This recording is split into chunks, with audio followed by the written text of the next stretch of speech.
Hi, everybody. Just a quick update here on assignments. And then also I'm going to touch briefly on some of the content we were going to cover in class this Thursday. So really, we have one assignment for you to do outside of your reading. So this is a Chapter 1 quiz. I'm going to cover some content in Chapter 1 in this video.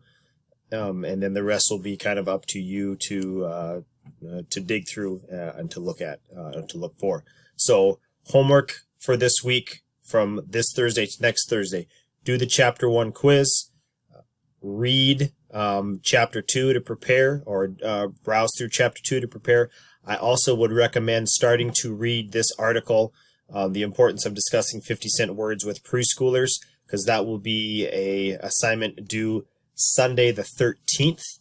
And so that'll take a little time to read that and then to answer some questions, write a response to that. So just a heads up, Chapter 1 quiz, start reading this article and read Chapter 2. Okay, those are the assignments due. That is your homework for this week after we get through this Thursday here. So what we're going to cover, the first chapter, we touched on this a little bit here last Thursday when we did the introduction to the class, but language in our lives. What is language? Why is it important? You know, what's going on with that? Okay, so a couple things that are important to every language, not just English that we may fluently speak.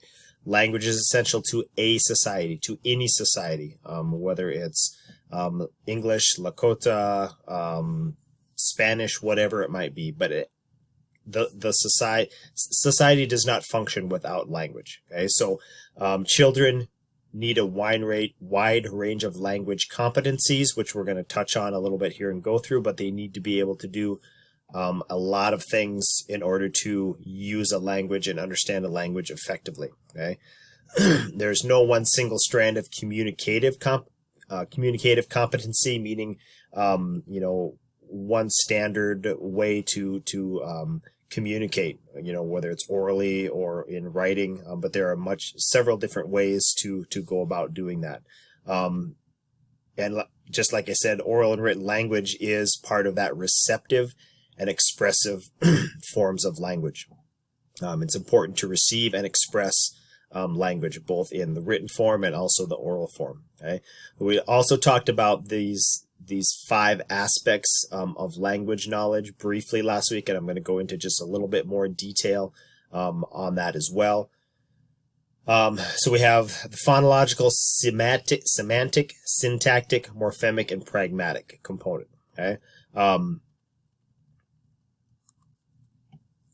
phonological knowledge is the knowledge of the sound symbol relationships in any language. The sounds and the symbols. A symbol, you see a symbol, what sound does that make? Okay, that's that phonological component of that. And so there are a couple key concepts here. This phoneme awareness and this prosody are important terms to remember. And in the book, it's got those definitions of that. And I've got the electronic textbook here that discusses that. So phonemic awareness, it talks about the conscious awareness of distinctive speech sounds. So we understand, we know when we're conscious about something, we know what's happening, right? So a phonemic awareness is that we know that there are distinct sounds that go to a symbol or to a letter. Whereas prosody is the pitch, loudness, tempo, and rhythm of speech. We come to understand, that we say, pronounce certain letters and sounds differently at different times depending on what the word is or the meaning, or it's how it's used in a sentence. So prosody is that rhythm, that tempo of the speech component. Okay, related back to this phonological knowledge of the sound symbol relationship in a language. Okay. The semantic component of knowledge is understanding and knowing that word labels specify concepts. So this basically is the vocabulary component of any language. Okay? And so it's related to the general linguistic competence and reading comprehension. So this semantic or schemata component really is the vocabulary basis of a language. So seeing a word, knowing what it means, understanding what it means, and then as we move on into the other components or other aspects of language, they start to mix together and come together. And we'll see here in a little bit that all of these aspects of language don't just happen by themselves. They are intermingled and mixed together, especially as someone becomes fluent in a language. Okay, syntactic is the next aspect of language. That is the rules of grammar, the system of rules of grammar. And so that's something that we are pretty much familiar with in terms of English, as most of us use that. But there are a lot of rules of grammar for English, and they can be quite confusing. Okay, so syntactic knowledge, like I said, is the knowledge of how words can be combined in meaningful sentences and phrases, and then that syntax is the grammar of language. It creates meaning and helps us to comprehend other people's messages or their statements, their phrases, their sentences. Okay, so the syntactic knowledge is important to putting this vocabulary components together to be able to make meaningful messages and also to understand messages that we are getting from others. Okay. Morphemic aspect of language then is the understanding of that word structure. Several key terms here, but we'll talk about morphemes here in a second, what free and bound morphemes are, and then also, what derivational and inflectional morphemes are as well. And so this morphemic knowledge is important for us as it's the smallest unit of meaning in the language is that morpheme. Okay, the morpheme can be broken down then into the free morphemes, which is our general words, okay, that are used, that we can use alone. Examples it gives here: house, turtle, book, etc. Is a free morpheme. Okay, but the bound morphemes must be attached to free morphemes, like it says here. Okay, so it could be the ending in a word. So like examples here are the s, the ly, and the ing. Okay, so we're adding this. We talked about house here, so houses. Okay, turtles, books, golfing. Okay, slowly. Okay, those free bound morphemes have to be connected to a free morpheme. Okay, they can't be used by themselves. Now the bound morphemes also come in two different types: the derivational, okay, which are the prefixes, okay, and then the inflectional, okay, which are word endings or the suffixes. Okay, and so that's the basic difference between those two. We also have an overgeneralization. So kids use this overgeneralization, which is where a speaker assumes that a word follows a specific regular pattern when it does not. So, for example, it gives here good, go, good, or good, and goodest. Okay, we know those are not words, right? But kids will have that overgeneralization where they think they understand the pattern to that, and then they continue it along those lines, similar to other words. Okay, so the overgeneralization is something that we probably see quite a bit and hear in a lot of our younger students, and sometimes even older students as well. The last component of the aspect of language is the pragmatic aspect of language.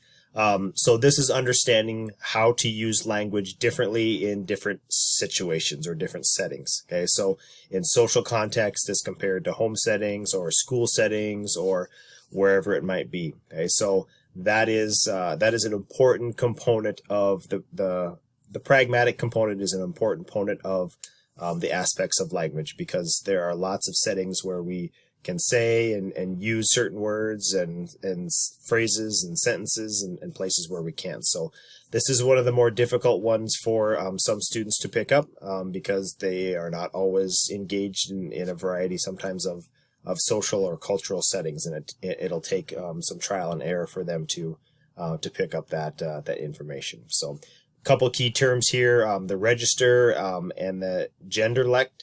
Let me pull those up. That's not the right one.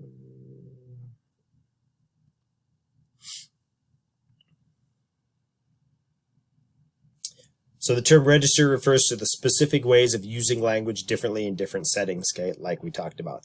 Face-to-face conversations, classroom discussions, telephone conversations. So how things are used differently in different settings, okay? So kids or children also require the knowledge of how language is used in relation to one's gender, okay, or genderlect, okay, how to use it in return in terms of or relation to one's gender, okay. So whether it's male or female, sometimes boys and girls talk about different topics, and so sometimes those are just certain situations where things are referred to with the student's gender in mind.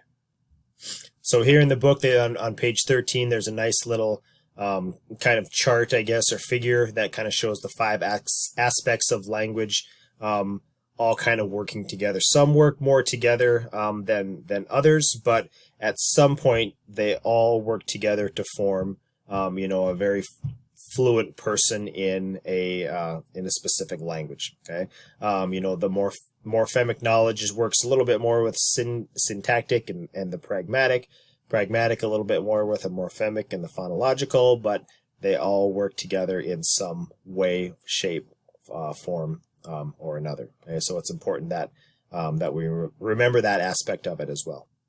The last piece I want to touch on here to make you aware of is these different levels of language knowledge. So we have linguistic knowledge, metalinguistic knowledge, and then the verbalization of metalinguistic knowledge.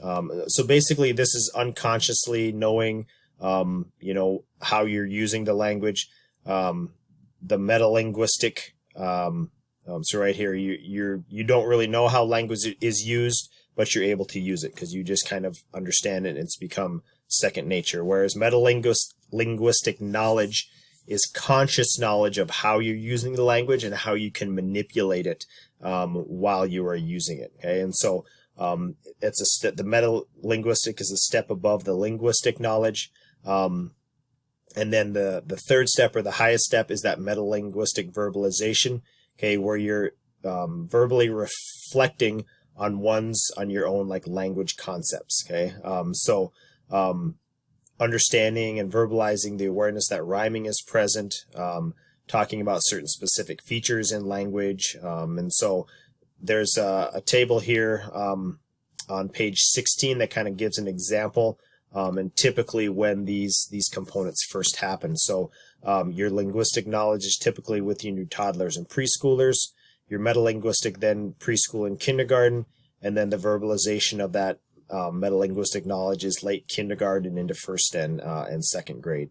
And so just kind of, again, some stepping stones and some milestones that would be in place for our young children as they're understanding and comprehending a language. Those are the key components I wanted to touch on in this video, and I was also going to spend the most of the time on this week. So take a little bit more time reviewing those sections of the text and of the chapter, but also please make sure you take some time to read and review the oral and written language modes, the listening and speaking in terms of oral, the writing in terms of the written language, in terms of the reading and the writing. Where we have receptive competencies and expressive competencies. Receptive where we're bringing it in and listening, and then expressive where we're talking, where we're writing, where we're bringing it out. So if you have any questions, call me, email me, please let me know, but we will see you soon.